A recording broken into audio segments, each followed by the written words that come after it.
welcome to the Movie Bears podcast.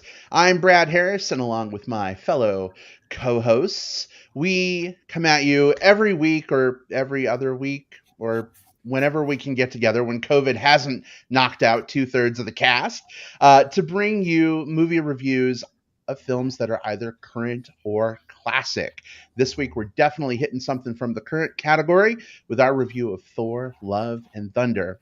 Definitely can't wait to get to that discussion. But before we do, we also have some special guests in the house to talk about a project that they're working on. And you're going to want to know all about, I promise. We'll get there very shortly. But let me introduce you to my co-host, who I literally could not do the show without. Jim Pugliafico is with us in the virtual studio. Hey, sweetheart, how's it going? Hey, babe, I'm here, ready to go. Excited again to get this thing going, and we have a special one tonight, so that makes it even better. That's the cherry on top. I agree, with some whipped cream and a little chocolate sauce. Definitely maybe? some cream. Yeah. You do like your cream. I do love whipped cream. Well, William Melendez is also here with us. Welcome, Will. How are you? Hey, Brad. Hey, Jim. Hey, guests who are about to announce. Yeah, doing great. I mean, it's been a couple of weeks for us. Like you mentioned, between summer plans and events and old Miss Rona knocking on our door. We had to take a couple of weeks off to recuperate and regain our center, but we've come back with a vengeance with this one. So, yeah, I'm excited for what's to come. Most definitely. And Will, you mentioned again those special guests we alluded to a few moments ago. We'll go ahead and introduce two fellas who we adore and love on this show. Joshua R Pangborn is here. Joshua, how's it going? It's going great. I'm staying as cool as possible in New York City, so which is not easy right now these days. So yeah, no kidding. Well, they did glad have a heat wave, didn't they? we're in the midst of one right now. It's going to be pretty much around 100 for the next week at least. So, yay! Geez. Which is not a good time for New York. So, yeah. Well, we're built for it out here in the West, but in New York, a little bit different. we're not. No, we need our snow. Well, I need my snow at least, if nothing else. So. Well, welcome. So glad to have you with us, Joshua. We've also got another special guest. You've seen him on The Voice. You've seen him on several episodes of the Movie Bears podcast in the past. Nakia, how the hell are you? I'm good. It's so good to be here. Thank you for having me. Oh, always our pleasure. You guys have got a pretty special project you're cooking up, and we'd love for you to maybe share a little bit about what's going on with that project with our audience. Tell them, all the good stuff. If you don't mind, talk to us a little bit about what this project is. Awesome. Josh, why don't you start? Sure. Well, most people know us because we do at Psychic Productions, we do the Skeleton Crew series and we do Demon Doctor and The Art of Blowing It. But we decided that we wanted to try our hand at something new this year and something that was a bit different than our web series. So we wanted to make our first feature film. And we are. So that's what we're doing with A Taste of Youth. A Taste of Youth is our very first feature film. It is a queer, fat-positive horror film. Probably the world's first queer, fat-positive horror film. Not the world's first queer horror film, but one of the first, hopefully, mainstream major ones. Hopefully, knock on wood.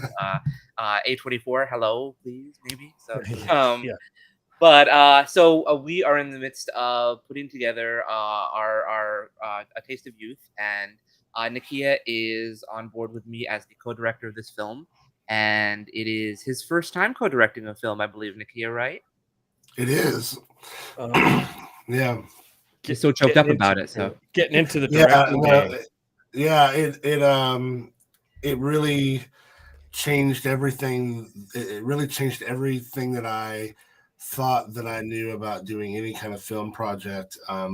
Looking at it from that angle, I definitely feel like I hopefully will be a better actor because of it, because now I know really what I'm expecting as a director, and maybe I can turn that back around because it was very eye-opening. I had a really, really good time learning on the job. That's right, because the two of you have get to wear a lot of different hats within the Skeleton Crewniverse, right? Between starring in the different productions that you work on, directing, in this case, co-directing, working score, soundtrack, all of that. This creates a unique set of new opportunities for you here with A Taste of Youth, right? Because not only is it long form, but also it's something where you're having to sort of share those duties. So, can you tell us a little bit about like the whole like genesis of the idea situation and how you kind of pulled together like the two of you to I don't know, be in the co-captain seat here? Well, I think when we took our short film "A Wasted on the Young," which we made during the pandemic, Which we talked and about here on the show too. yes, Yeah. yes. So synergy and all that. So but we took "Wasted on the Young," which is a short 8-minute film that we made during the pandemic when we were like everyone else, a little bored and stuck at home. So we collaborated on that project, and we wanted to make when we wanted to make a feature film. I had the idea to on a way to elaborate on the script, make it something that I thought spoke to a little bit more of a larger story and a larger theme for the queer community, for especially the male identifying queer community in terms of body image and aging and all of those wonderful things that we have that we explore and learn about ourselves as we grow older.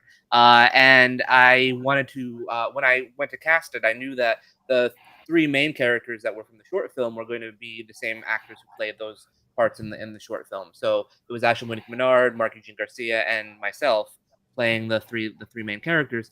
I knew with a feature film though, as much as I like to wear all the hats and try to juggle all the balls, figuratively, not literally, because I dropped them all. But I knew that a feature film required a little bit more patience and attention and um,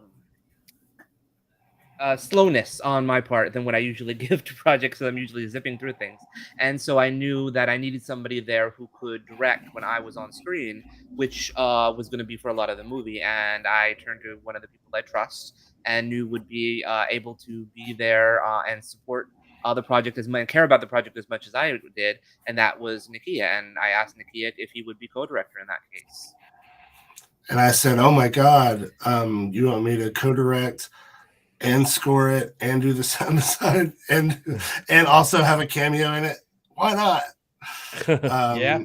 You know, Josh has been so kind to me and is, again, it's learning on the job, but that's really part of what makes Sidekick is that's how Josh started, you know, and it just continues to get better because, you know, we put in the effort and the time to teach ourselves the stuff that we need to do in order to make it, you know.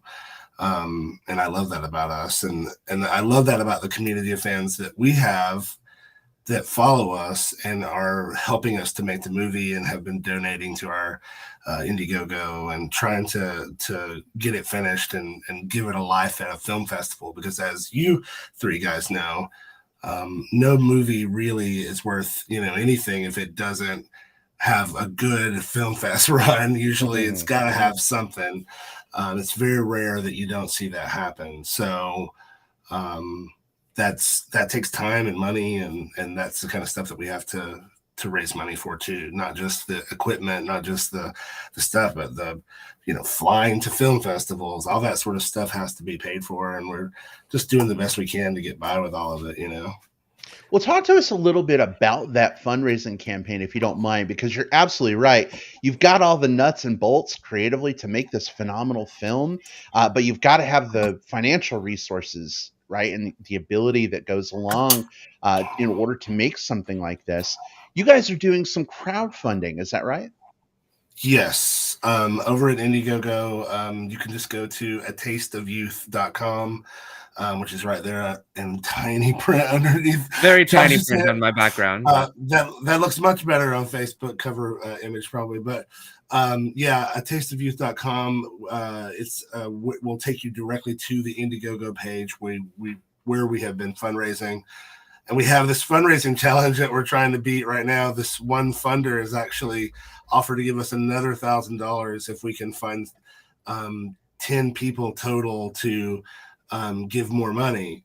And so we've got 3 so far, so we need 7 more. And then this guy is really nice and is generous enough to offer to donate another $1,000. That's huge, you know. So we're getting there.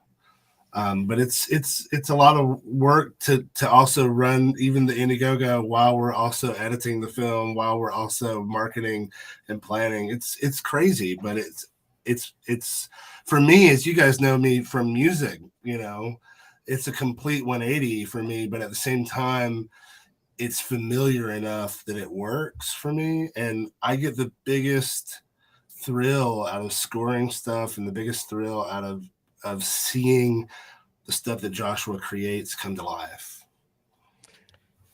You, I wanted to talk a little bit about, you mentioned about or you seem to indicate that you were already kind of in production with this. Yes.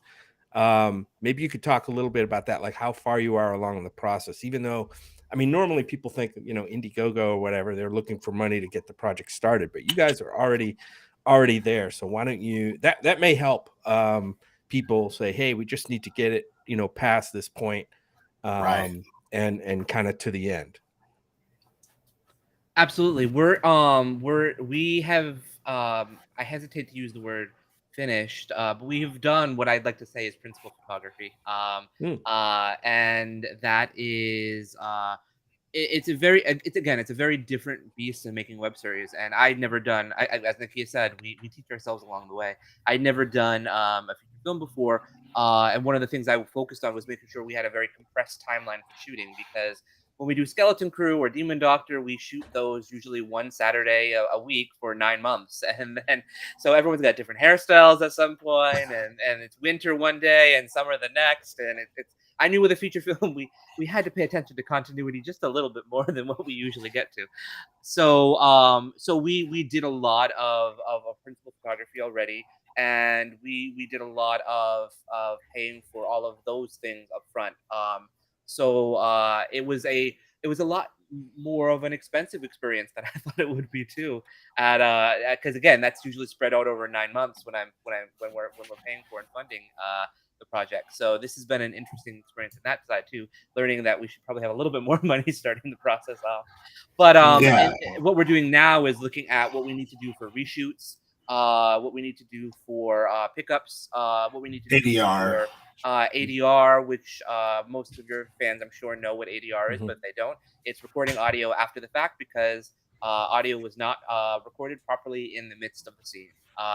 It's paying for new locations in case when we do reshoots. It's paying for people to come in and do some post-production work for us, who are maybe a little bit more experienced in sound mixing, or maybe a little bit more experienced in color grading than I am. Because again, Nakia and I are really focused on making this project something that stands out from our other work in a more polished way.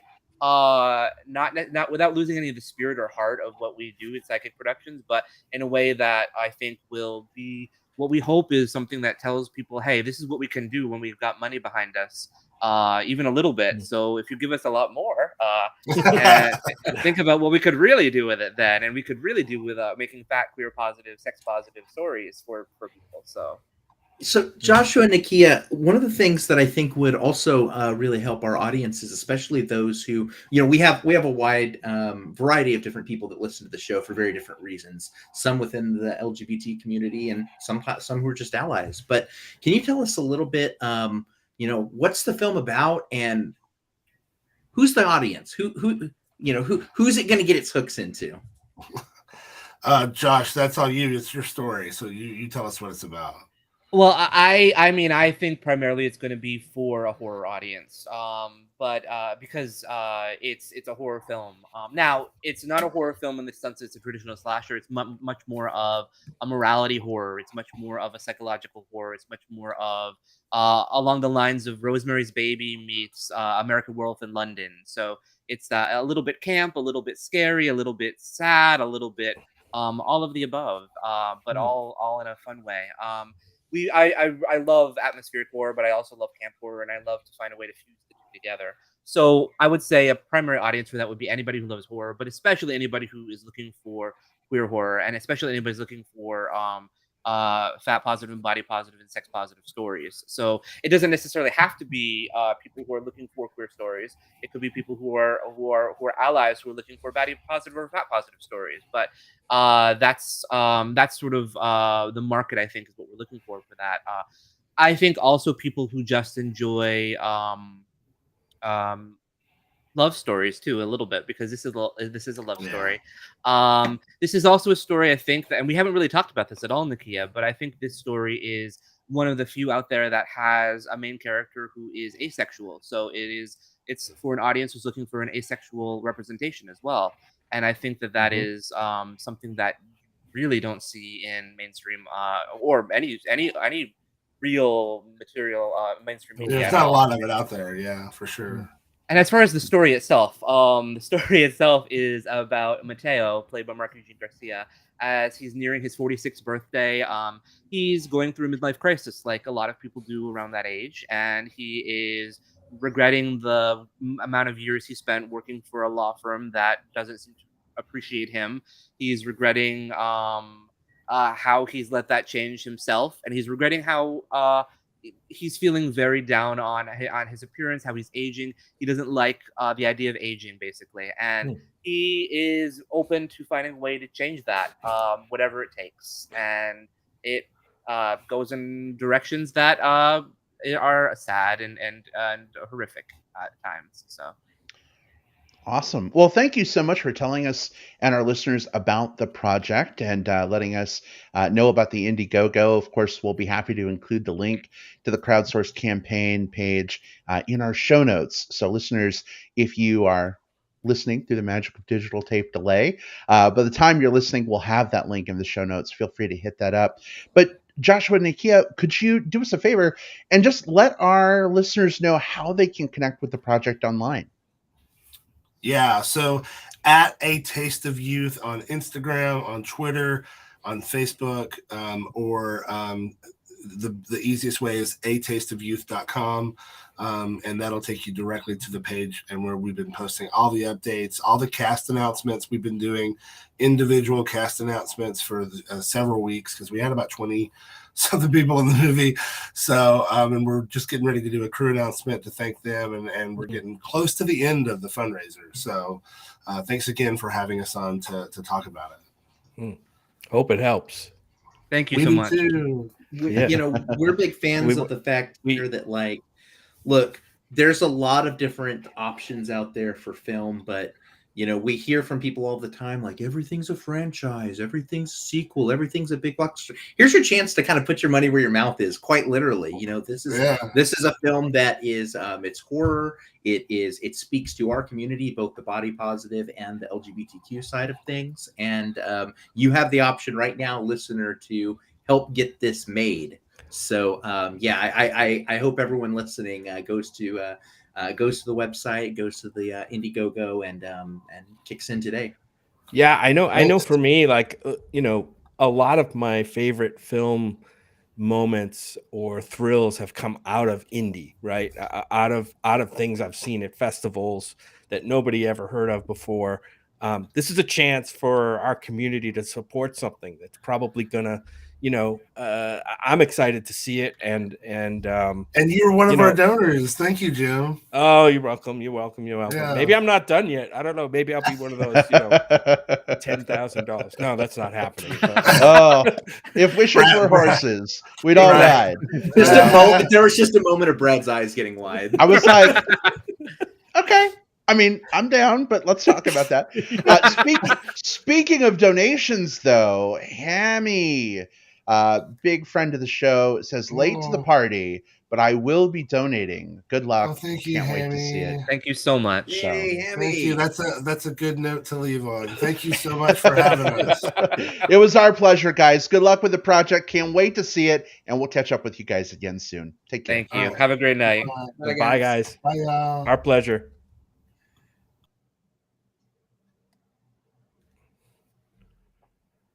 All right. So great to have Joshua and Nakia on. It was good to catch up and hear about their project. Some really exciting stuff coming up with that for sure.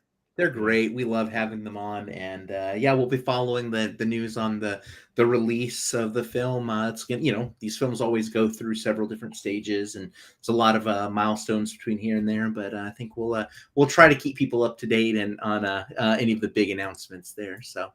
Indeed. And Nakia's husband, Robbie the Robot, was here with us. Hey, good to see you. Hey, Rob. He's heading out, but just wanted to give him a special shout out. Love that guy too so much. He pulled me out of the fire this weekend. So yeah, Robbie, love you.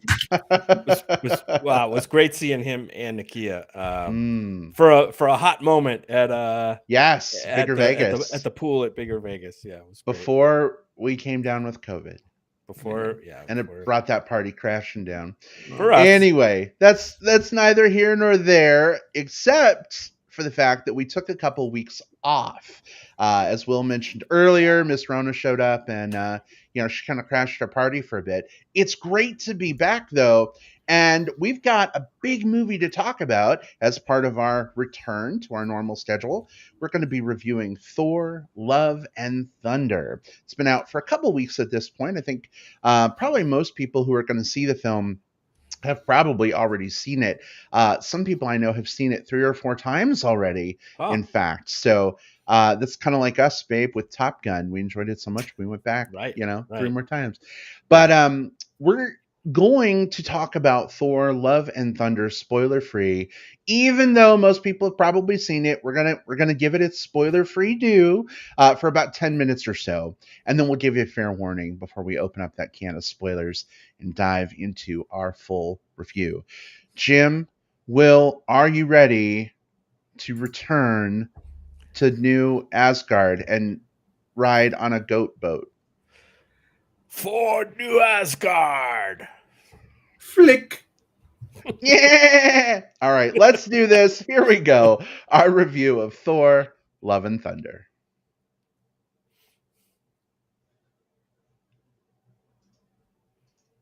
All right. So, Jim, do us a favor. Yeah. Again, most people who are going to see this have probably already seen it, but just give us a brief setup. What is this film? And for anyone that maybe is on the fence and wants to know what we think, what were your spoiler-free, of course, thoughts on the movie? Yeah, so let me start out by just introducing what this movie is. I know, like you said, Brad, a lot of people already know, probably know way more than I do, but here I am to introduce this thing. It's Thor, Love and Thunder. This is the fourth Thor-focused movie in the Marvel Cinematic Universe, MCU, since the first one came out in like 2011 or something like that, the first Thor movie. So here we are like 11 years later and on the fourth movie, which is pretty awesome when you think about it. I'll just go ahead and read the IMDb description. Thor enlists the help of Valkyrie, Korg, and ex-girlfriend Jane Foster to fight Gore the God Butcher, who intends to make the gods extinct. So yeah, here we are. We have the second Taika Waititi directed Thor movie after the well-received Thor Ragnarok, which is the third one here. Wow, going into this movie, I was really ambivalent about Thor. I can't say I didn't like any of the Thor movies. They were fine, but I didn't really resonate with any of them, even Thor Ragnarok, which I know a lot of people did. And I'm a big Taika Waititi fan. I love his series that he has out called Reservation Dogs. Some of his blockbuster movies are great. There's one called Boy that I would recommend that people check out. That's incredible. But this one stars, this movie, Thor, Love and Thunder, stars, of course, Chris Hemsworth, who's really settled into the Thor character at this point. He's been in all of Thor movies, but he's been in, all the Avengers and, several of the other films as well. I don't know how many of them he's been in, but and then you have Natalie Portman as Jane Foster. Christian Bale plays Gore. None of this is spoilers. Tessa Thompson as King Valkyrie. We've got Taika Waititi doing the voice of Korg.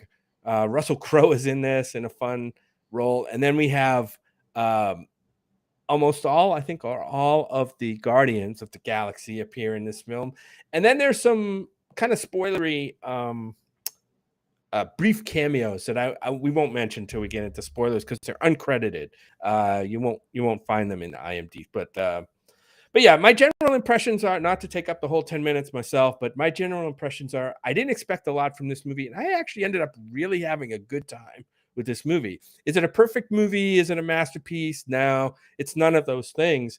But I really had a good time with this film, is to my surprise.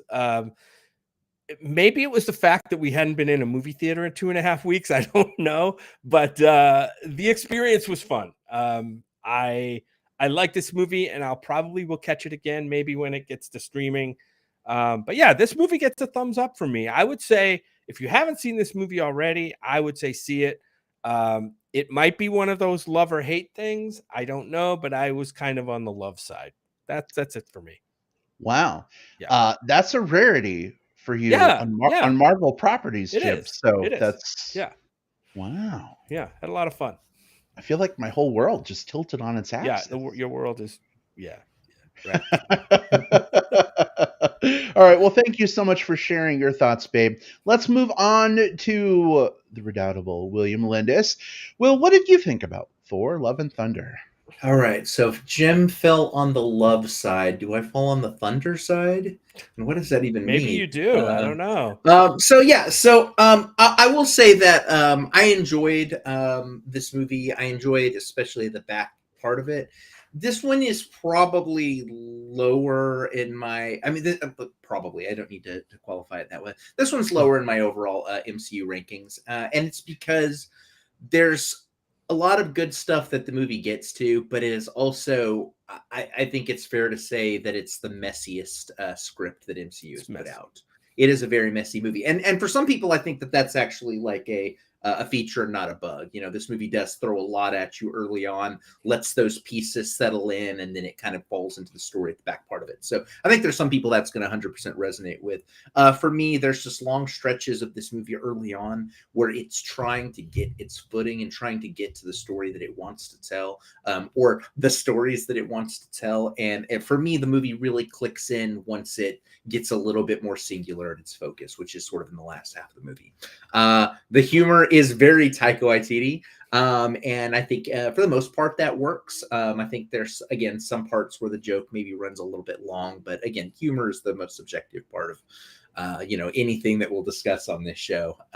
We've said that before. Want to call out specifically the performances. You mentioned Chris Hemsworth is always good in Thor. Like, this is like he is Thor at this point. He is perfectly captures that bravado, that swagger, just like, all of the fun and all of the serious things that make that character work. Natalie Portman is back, and I like the story they're telling here. Christian Bale gets to play a really interesting take on this Gore character. He eats up, chews up every scene that he's in, and I think for the most part that works, right? I was a little thrown off by just some of the different story elements that all are competing for space. There's a lot of stuff with, I like the Korg character. I like the Korg character a lot, and I like some of the stuff they do here, but you could probably cut that character out entirely and give that screen time to literally any other part of the story, and it's probably a better film. But I get why they do that, because it's Taika Waititi as the voice of Korg, and of course, So I get all of that. I don't know, and also I would probably cut out all the Guardians of the Galaxy stuff. If I were doing it, it's again, like, this movie really gets its rhythm in the second half. There's one thing that I do want to call out specifically. We'll talk more about it in spoilers, but I think that I sometimes hear people say that they don't like that all MCU films all look the same, and I take issue with that to begin with. I think there's a lot of them that have very different styles that they present, but there is one extended sequence, both dramatic and combat, that does something maybe not revolutionary, but very visually interesting as it does so. Something that I've not really seen in any of these movies before, and it made for a fantastic set piece. We'll talk about what that is, but I think there's a lot to pick up on here. Good performances, a lot of humor, a lot of story, and some pretty interesting visuals. Again, is it perfect? No. Is it good? It gets there. When it figures out what it wants to be, it gets there. It's just you have to sit through a bit of it. I have a friend who was not feeling this movie and kind of bowed out at the 1 hour mark, and Whoa. I get that. I get it. Yeah, I mean, I think the second half of the movie is much stronger, and the weaker part is up front. So yeah, I would recommend it if you're a Marvel fan. I would recommend it if you want a comedy. It's you have to know if Taika Waititi's comedy is up your alley, but if it is, this is very Taika Waititi comedy. So I would recommend it to those audiences specifically. All right, awesome. Well, Will, thanks for sharing your thoughts as well. So 2 recommends so far. I'm not going to do that thing where I pretend to disagree with you guys like I would normally might do. But I will just say a couple of things. I'm going to keep my comment short just to give us more time and spoilers. So I don't want to repeat you fellas too much. But a couple of things. One, the humor in this film. You guys know me. Humor is a weird thing for me. I had several out loud laughs in this movie, which kind of surprised me a little bit because coming from Thor Ragnarok, which is also YTD, I didn't enjoy the humor in that movie very much. So going into this one, I was kind of like, here we go again. And like Jim has watched some Taika Waititi stuff, like Our Flag Means Death. I caught a few episodes of that with you, babe, and I didn't really laugh that much. It didn't really trip my trigger. There were a couple things in that show. What I saw of it, I've only seen some of it, that did make me laugh. But just going into the movie, that was my most recent Taika Waititi brush, except for Lightyear. I guess he was in Lightyear as well, right? He played one of the core. He basically played Korg and Lightyear, in just a different body. But I had several laughs, which made me very happy. But it suffers a little bit from what I call Seth MacFarlaneism, in that like it has a great concept for a joke, great setup for a joke, initially great execution of the joke, and then it just goes on and on and on, and then comes up again later and goes on and on and on. I think Taika Waititi, when he kind of restrains himself a little bit, the humor is better. For me personally, I know that I'm different, from a lot of folks. And I felt like this movie was a little more restrained than Thor Ragnarok was in some of those ways. So kudos to Taika Waititi. You got some good comedy on me, but maybe just tone it down a notch in a couple places. It would be great. Talk about those things in spoilers too. Yes, we can. And the other thing I really just wanted to add on before we get to spoilers was just Natalie Portman's return to the MCU and coming back as Jane Foster. Without going into spoilers, I really appreciated her performance here. I think she brought a lot of gravitas to the Jane Foster character. It was really cool to see the interplay between her and Thor after all this time and kind of catch up on what's been going on for them and, why they aren't together and this will they, won't they? And, I think Natalie Portman, she's obviously been in some phenomenal films. She's had phenomenal roles throughout the course of her career. But seeing her again in the MCU is a real treat, especially with all they give her to do in this movie. She is the mighty Thor. She gets to, weld Mjolnir and take the battle to the bad guy, and it was something special to see. So Natalie Portman, I know you got a lot of projects going on. you're a very great working actor at this point, but thanks for coming back to the MCU because I think Thor needed you. I think the franchise Natalie benefits. Portman's in chat. She just said thanks, Brad. Oh, thanks for joining. The screen share button's not working. Just take our word for it. We'll just yeah. But thanks, Natalie Portman. Wink. Anyway, so this is a recommend for me too. Will, to your point though, I don't think this is the greatest Marvel movie ever. It might be my favorite Thor movie. though. Okay. I love the first one so much, but the humor elevates this one a little bit. The first one was much more serious. I don't know. I'm still cogitating. I'm still trying to decide, even a few days after seeing the film.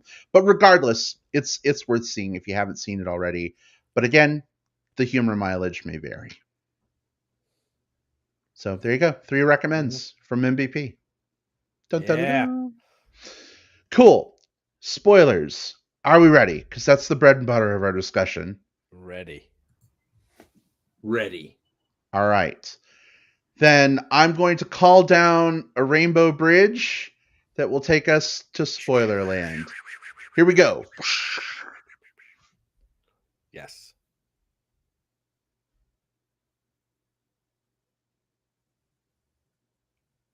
All right. Spoilers for Thor Love and Thunder are officially fair game. Where the hell do you guys want to start? Man, I'll just start with, I think, and we could talk about like the comedy, if Taika Waititi's comedy doesn't resonate with you, or you think he overdoes it at times, and we'll talk about some of those times in here.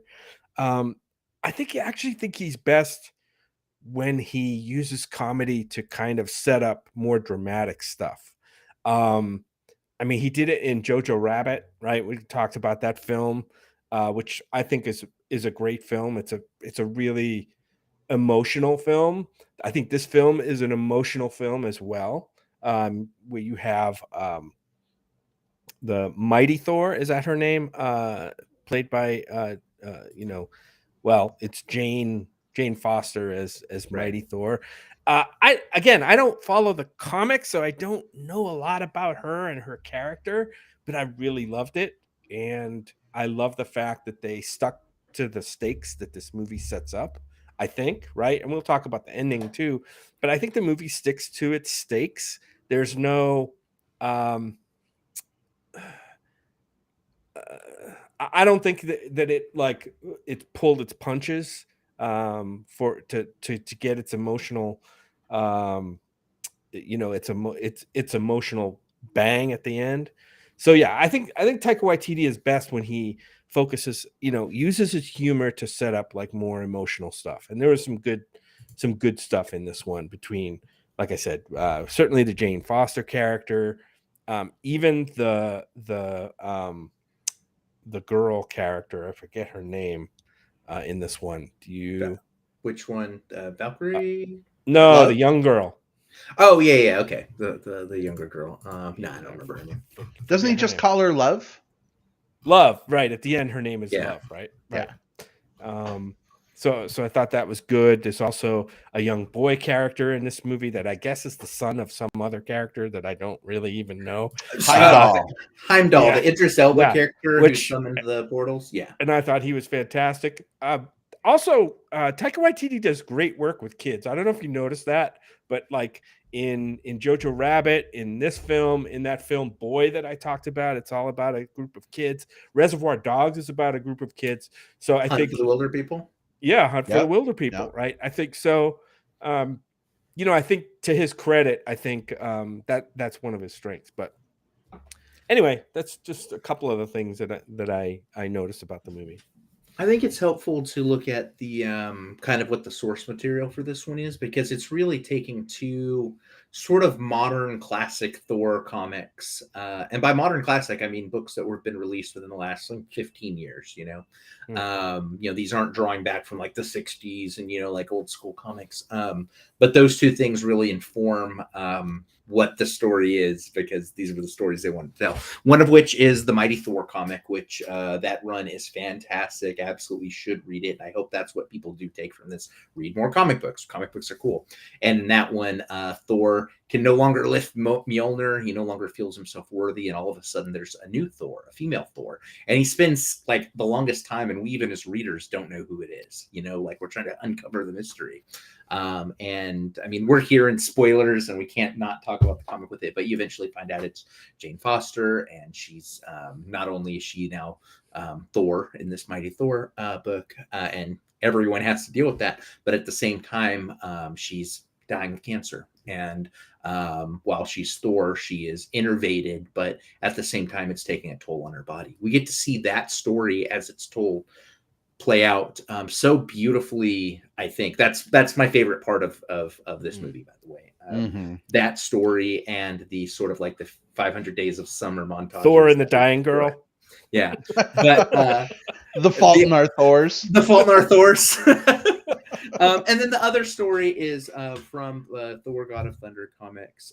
There's this long arc with Gore the God Butcher, who is sort of like like a Job type figure who just keeps having all of these shitty things happening to him, and he's like, "Why God? Why God?" on this alien planet, and then all of a sudden the gods appear, and they're just two dudes fighting, and he's like, "This is what I've been praying to. Like, this is what's taken everything from me." And he gets this weapon, and he goes on this bloody rampage across the cosmos, and not only across the cosmos but across space and time. Like, it becomes like a, that one you get like 3 different Thors from 3 different eras of Thor's life all teaming up to fight this dude. But those are the 2 stories that they wanted to tell here. And I said in the pre-spoiler section that this movie really clicked in for me once it figured out the story that it wanted to be, and that's where these 2 stories start to mesh, is where the story wanted to be. The stuff that told, like, why Thor was struggling, in his life to find purpose was important for the setup, but you had to just kind of sit through a lot of it to get to really Jane Foster's story, and now Thor fighting this God Butcher character, and these people's basically belief systems. Jane Foster believing that by doing something right and by doing something good, she can at least find value in her life after knowing that she doesn't have a lot left with it. Whereas Gore figuring out that if he can just undo everything, if he can undo all of these different entities, if he can just undo, it will make the pain go away. And so I think seeing the intersection of those 2 belief systems with this hunky himbo in the middle trying to figure it all out is where this movie really clicks into speed for me. Yeah, you brought up the Gore character. I think that was an arc that I really liked about this movie. You definitely understood from the get-go his motivation. A lot of times you get these big bad villains, and they're mean, they're doing bad stuff, but you don't, and you might be told what their motivations are, right? This is that's a tell me thing, and you're like, oh, he's doing this because he hates whatever, or his parents were killed and by a guy or whatever. In this one, they actually show you, and you do feel it, I think, because he's like one of the last of the humans or something, and his daughter dies in front of him, and he finally gets to confront a god and finds out that it's a total sham, right? And I think in that scene alone, it says a lot about faith, and how people can struggle with faith, right? Especially in times of crisis. And I like that about the character, and it comes back around to that at the end, where Gore doesn't get redeemed, but he I think is able to at least come to terms with the awful things he does. And I think at the end he's able to like give his daughter life or something. I forget exactly how that happened, but another reason why I have to watch the movie again. But I felt it was really satisfying, at least for me. Yeah, it really comes down to at the end, there's this MacGuffin, whoever reaches this thing first gets to make a wish. It's not important. That part's not important. No, it's like not. What's important is what someone does when they get the chance to get what their heart's desire is. And in this case, Gore, or spoilers, gets there first. And he's gone there single-mindedly. Like, I'm going to kill all of the gods, all of them, even the godling children. I'm going to order 66 them with this one wish. And in this moment, he, through some empathy that he is granted by Jane Foster, he reconsiders and instead is able to restore life to the one that he's lost. Even if he can't be a part of that life, he's able to give his daughter another chance. And of course, with Gore out of the way and with Jane out of the way at the end of the story too, it really just leaves this token of love and this God of Thunder as this newfound family who are giving purpose to each other's lives. I like that. Again, that's why this movie does click so well with me. It's as messy as it is trying to get to where it wants to be. It lands in a really fucking cool spot. And I think that's a good I think that's probably a fair assessment for a lot of Taika Waititi's works, if I'm being both critical and positive. I think Jojo Rabbit is a weird fucking film until you kind of fall into sync with what's happening inside of the house and the story that's happening there. Right. Even the same with the Hunt for the Wilder People. That one really comes into play when it's less about the hijinks and more about the relationship that's being formed. Right. And, yeah. Right. So. Well, it'll be interesting to see where some of these relationships go, specifically Thor and Love. I really enjoyed seeing Thor in dad mode. We've seen him in dad bod. He might as well be a dad, right? Yeah. But I loved when he was like trying to get her to like put on her boots, and she was like, "No, I'm not going to do it," and like having to dodge laser beams with a pan. That was fun. But I think beyond the fun was kind of the heart of it, right? Like, you think he's getting this little girl like ready for school or something, and then she's fucking carrying Stormbreaker, and he's got Mjolnir, and they're heading out the door, and there's a giant battle happening in front of them.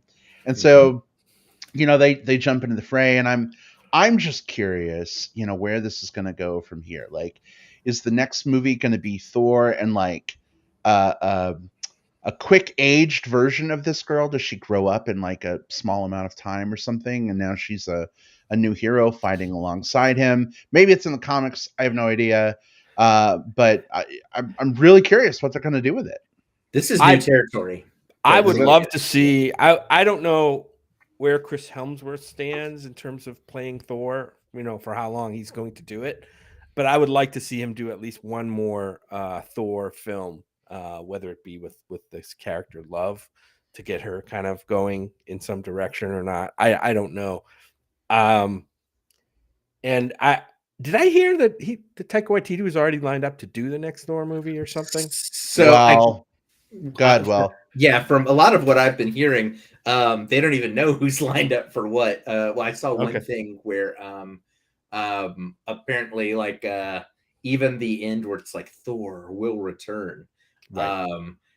Apparently they found out that was going to be there, and that was something that MCU intended when they first saw the final cut. Neither Helmsworth or Waititi knew about it. Exactly. They're sitting there just going like, did you know about that? Did you know what did you? What does that mean? Does that mean we're not in it? Yeah. Yeah. There's honestly, there's like a mouse mascot with a handgun behind them, like, oh, you're not going anywhere, Hemsworth. Oh. Brad, you talked about stuff that didn't work for you. Did you want to touch on any of that, or were you going to say something else? Okay. The goats were fun at first. Goats. The goats were fun. I was thinking of that Goat Lords game, the card game that we play. Screaming goats. Ah! Right, exactly. And I liked it initially, but then it went on for far too long on the Guardians of the Galaxy It's creepy as fuck. Yeah. Right. Well, it is a little creepy, but that's part of the fun. Yeah, but like it went on far too long in that first sequence. And then I'm like, okay, we're done with the fucking goats. Thank God. Then the goats are pulling the boat. And then the goats are doing this and the goats are doing that. And just the stupid goat noises, like they're fun to imitate, like, whatever. But I was just like, really? Do we really need that much? Do we? I'll be honest, it's stupid, but I laughed every time, and mainly it's because I felt like it was like a Shaggy Dog joke, like one of those ones where it just kind of keeps going and keeps going. And I think that if they had done, weirdly enough, I think that if they had done less of that, it would have been less funny for me.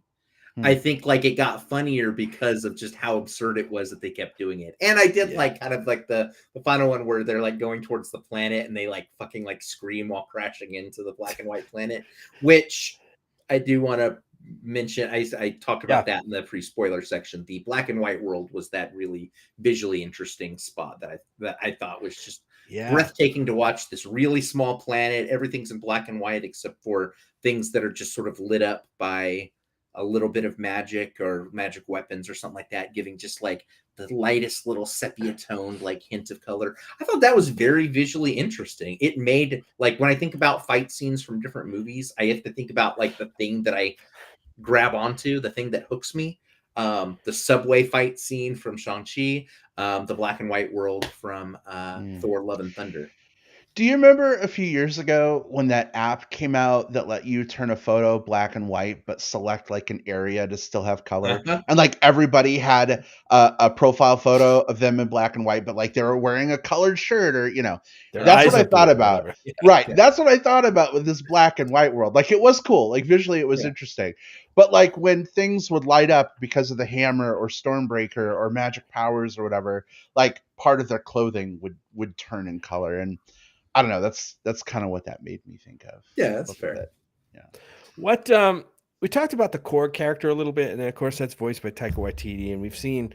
It seems like it's the same character that was in Lightyear, and it's I don't know. I don't know if I like the Korg character, but I like what they tried to do with the Korg character in terms of like his. If you watch the Orville, right, the Star Trek like show, there's a couple of aliens on that show that are from a planet where males basically, two males, are a couple, right? And in this film, they did something similar, right? They had Korg and his boyfriend that he talks about, right? I don't know if they name him or it or they. They do. Did you think that was all right? Did you think that was weird, Will? Brad, I what did you think of that? I appreciated that they at least gave that nod to, a same sex sort of, relationship and how life can be created. I think for me, I had the same issue with it that I have with Orville. Are they in a same-sex relationship because they just happen to be same-sex people attracted to each other? Or are they in a relationship because everybody in their society is the same sex and they love each other? You know what I mean? Like, right. Like, is it two gay rock people? If so, awesome. I'm all about it. If it's just that everybody is a rock man and they happen to love each other, it's still cool, but it's not as like, it's not like the Eternals moment. I won't spoil the Eternals, but there's a big game moment there that a lot of people loved. Right. I didn't feel like it went that far. Plus it was real humans. So I'm kind of two minds because I think that first of all, the idea of it's a same-sex relationship in that everyone in that race in the MCU is that one gender, and therefore that's what there is. Like they mentioned, we're all male, and I think there is something kind of neat about just sort of the idea of removing gender from the idea of like romantic love. It's basically like it's almost like the equivalent of like in some ways like two non-binary characters in a relationship. I think that's interesting. I didn't like that his name was Dwayne because it was just a Dwayne the Rock Johnson joke, and that was silly. I didn't like that.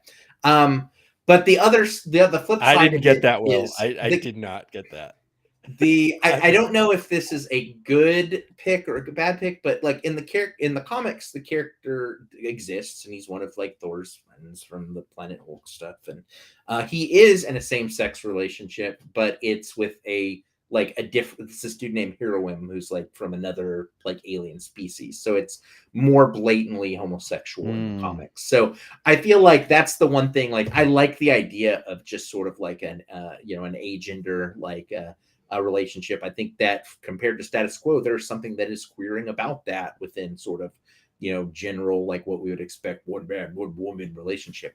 But we do lose like the fact that he does have this one specific male partner in the or male presenting or whatever partner in the comics. So yeah. I liked it, although when the scene was playing out and they were he was talking about how they reach their hands over lava and they touch, and that's how they create a child and show their love and create a child. I'm like, oh my god, here we go. Here comes the right. The right wingers are going to be like canceling this movie. Maybe they already did. I don't know. It's aliens, so they don't care. No, you're grooming our kids again. Here we go. Between that and the fact that there are There is a woman who is in a superhero role. Then the fact that we have King Valkyrie, because of all these things, I have heard, and I hate using this phrase, but I've heard it being thrown out, the whole like "go woke, go broke" bullshit phrase. Yeah, That right. people throw out because they found MCU's a gone phrase that woke. rhymes, and that's all they'll say. Yeah. But yeah, so I this one, I mean, it doesn't have quite the same. I don't think that it's being Like they went after attacked the same Lightyear. way that Lightyear was, Right. But it's not immune to that. Well, at the end of the day, woke is a good thing. So sit down, shut up. Yeah. And Yeah, let's I don't move care on. what you call it. Woke, call it woke. Call it being, call it being a human, whatever. Decent you human wanna call it. being. Yeah. Yeah. I'm sure Marvel right now is saying with the the what is this, second or third week in a row at number 1, 12-day total of 245 million. It looks like this movie has made more in its first 12 days than Thor Ragnarok, which also set some records for Thor. Yeah. This movie is not go broke. This movie's making money. So Right. like I don't get it. I don't get it. Yeah. Hey, can we talk about something a little less serious and focus on Russell Crowe for a second? Sure. So obviously there was that moment where we get to see Hemsworth naked because of the Russell Crowe flick, but it was interesting seeing Russell Crowe in the Zeus role. He's obviously put on a lot of weight since his Gladiator days. He's a thick guy now. I still think he's pretty fucking hot, but then again, I have a wide range. I thought it was clever that they gave him like a breastplate that was also like a sculpted fat abs plate.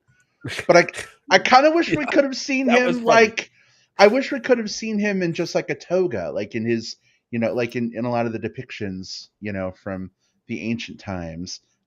Maybe I just wanted to see his hairy chest one more time. But what did you think of him showing up in this movie?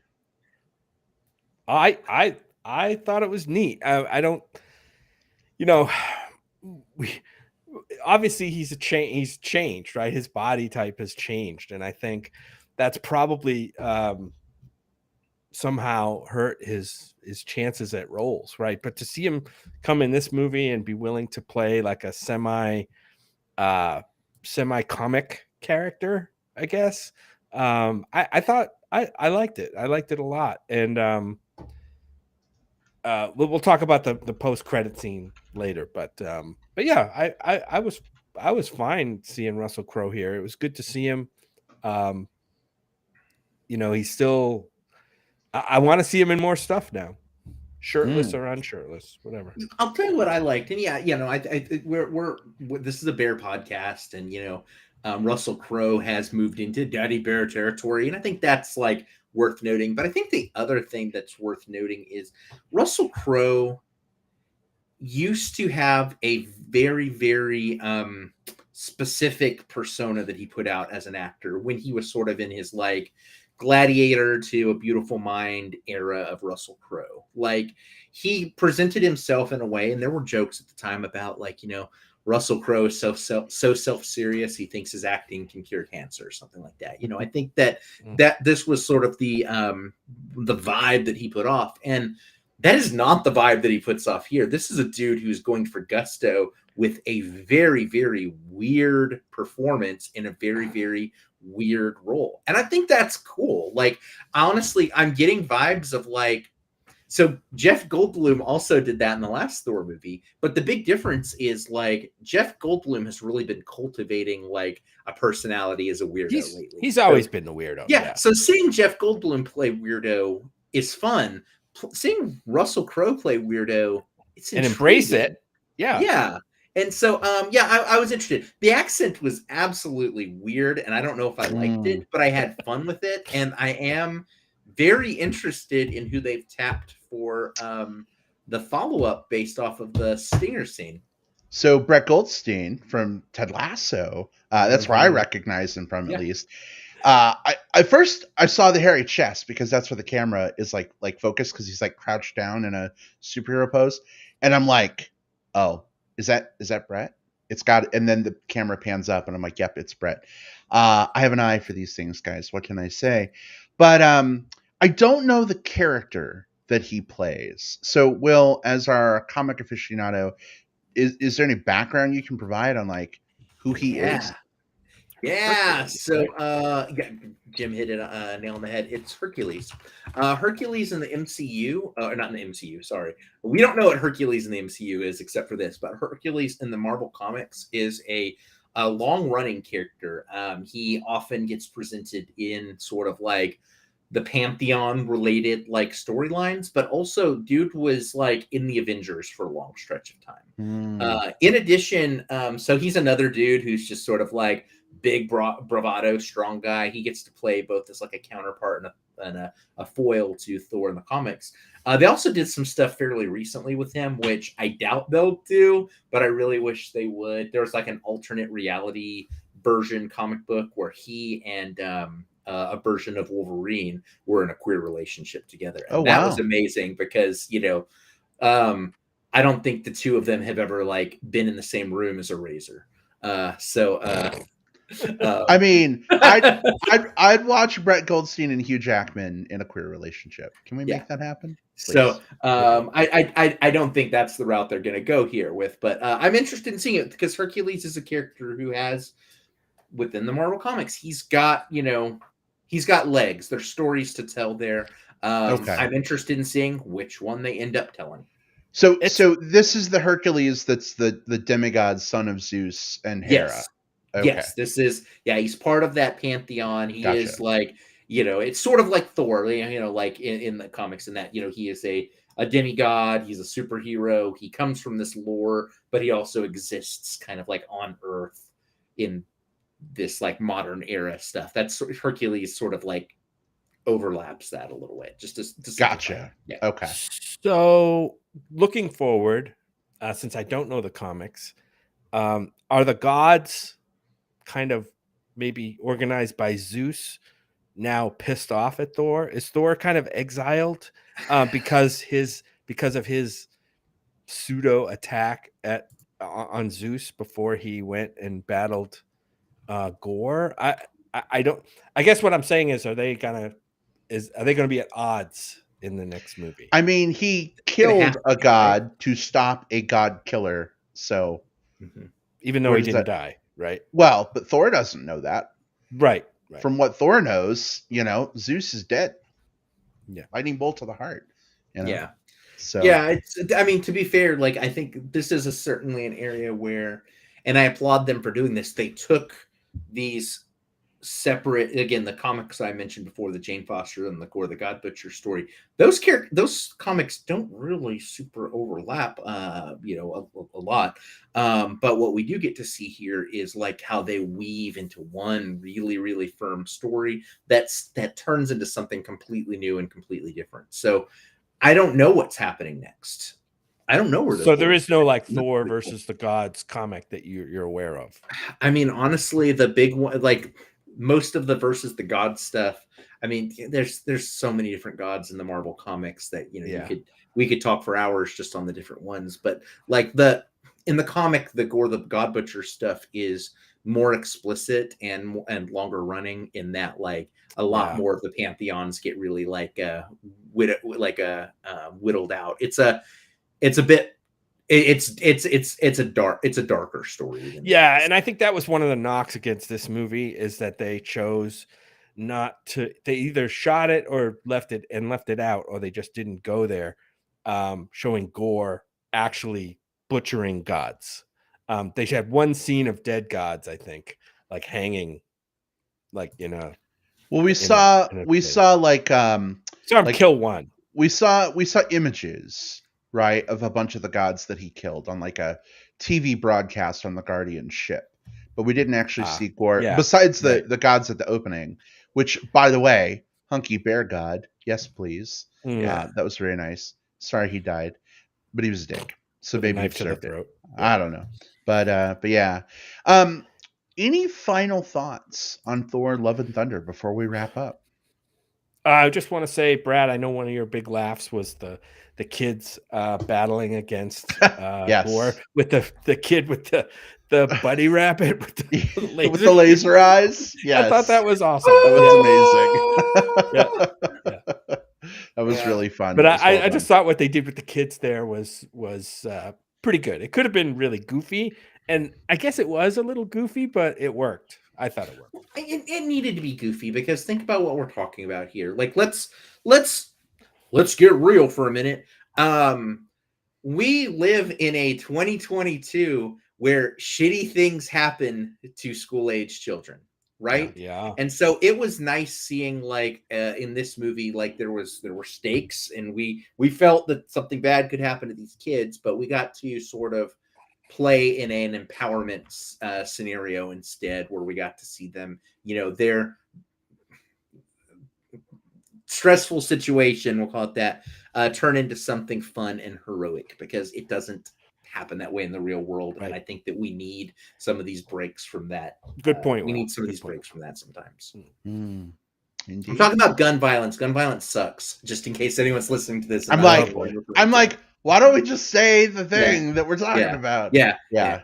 Definitely a strong metaphor, kind of to balance out all the bad shit we see with gun violence these days, right? Although an argument could be made that the movie's saying kids should be armed so that they can attack their attackers. Some might say that, and I know those people who would say who would say that. I'm not saying they can all go fuck themselves. What they're saying is right, because it's absolutely not. But for being around the bush, the people who would say that can bend over and fuck themselves. Fuck themselves. Yeah. With a plunger with a wooden stick that has splinters all over the outside of it. Ouch. We're not even going to give them the pleasure of doing it with a gun. How's that? All right. We've gotten a field. We've got. I think we know. Yeah, we do. Will, any final thoughts from you? No. I mean, I think that it's the unfortunate thing, or the interesting thing, or the whatever, is that, I mean, we exist in an era right now where, from the MCU, between the shows and the movies, are so ubiquitous that I think some people are just soured by the fact that they exist. And that they exist in the, to the breadth that they exist. I mean, we can't change that fact, right? I personally enjoy them because I come from that comic book background. I had to sit through a bunch of in the 80s and 90s, I had to sit through a bunch of the action movies that I had were a bunch of guys that I could not relate to. Kind of like the bravado, blah, blah, blah, like action hero doing stuff. I could a nerdy action hero now. But I think that there's there is a mark of quality that happens inside of all of these MCU properties. Like, I think even the worst one is still of quality, and I think that the places where this doesn't work are still very heavily buoyed by the stuff that does incredibly work well. Disney / Marvel are storytelling machines, and even outside of everything else, I think they tell compelling stories, and I was compelled by this one. So I'd encourage people to check it out again, especially if you get on board with this style of humor. Indeed. All right. Well, thank you so much for those final parting thoughts, Will and Jim. We're going to go ahead and shift gears a little bit. No plugs this week because we had an amazing plug already, atasteofyouth.com. Don't forget, go there, check out the Indiegogo campaign. We'll have a link in the show notes. If you're listening through the magic of digital tape delay, you can find that right now. Go ahead, head over there, donate, help this project come to fruition.